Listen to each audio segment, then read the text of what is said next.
আজ আমরা অষ্টম শ্রেণীর গণিতের জ্যামিতি অংশে সম্পাদ্য 2 অঙ্কন করব। তো সম্পাদ্য 2 এ যেটা আছে সেটা হচ্ছে কোনো চতুর্ভুজের 4টি বাহুর দৈর্ঘ্য দেওয়া আছে আর একটা কর্ণের দৈর্ঘ্য দেওয়া আছে। চতুর্ভুজটা একটা। চলো আমরা চতুর্ভুজটা অঙ্কন করি।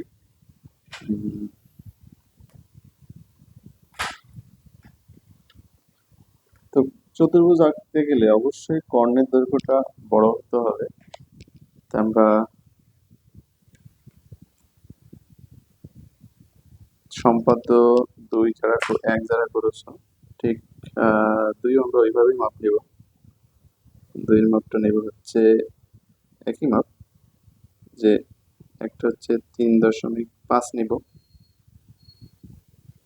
মানে এ নিলাম হচ্ছে 3.5 সেন্টিমিটার, আর বি নিই 4 সেন্টিমিটার, 4 সেন্টিমিটার, ডি নিই 4.5, এবি সি নিই 4.5 সেন্টিমিটার, আর ডি আর একটু বড় নিই, ডি হচ্ছে 5, ডি 5 সেন্টিমিটার। ঠিক আছে, আর আমাদের একটা কর্ণ যেহেতু দেওয়া আছে, কর্ণটা নিতে হবে আমাদের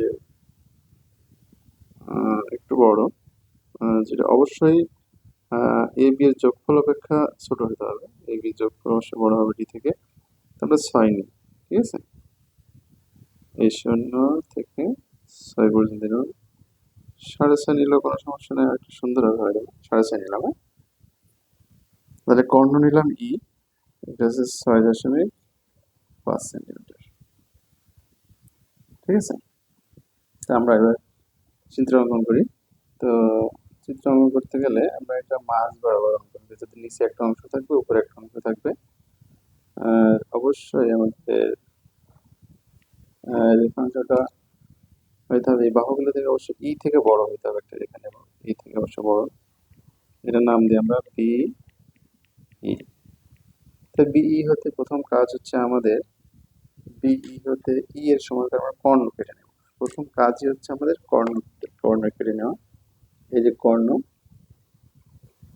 এই কর্ণ। ঠিক আছে, আমরা বিই হতে কর্ণ ই এর সমান করে, এই যে কর্ণ ই এর সমান করে কি কাটবো, এটা নাম দেওয়া হচ্ছে, যেহেতু এটা বি, এখানে একটা অক্ষর লিখতে হবে, সেটা বি সি, এটা আমরা ডি দেব।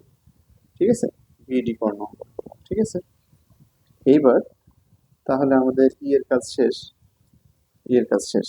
এবার আমরা এ আর বি কাজ করবো। এবার এ এর মাপ নেব এ, এই যে এ এর মাপ নিলাম, এ এর মাপ নিয়ে বি কে কেন্দ্র করে বিডি এর উপরে, হ্যাঁ, বিডি এর উপরে একটা বৃত্ত চাপাবো। ঠিক আছে, এবার বি এর মাপ নেই, বি এর মাপ নিয়ে ডি কে কেন্দ্র করে আর একটা বৃত্ত চাপাবো। ঠিক আছে, চিত্রটা মনে হয় একটু দেখতে বেশি ভালো হবে না, তারপর আচ্ছা নিয়ম অনুযায়ী করলাম। এটা নাম দিই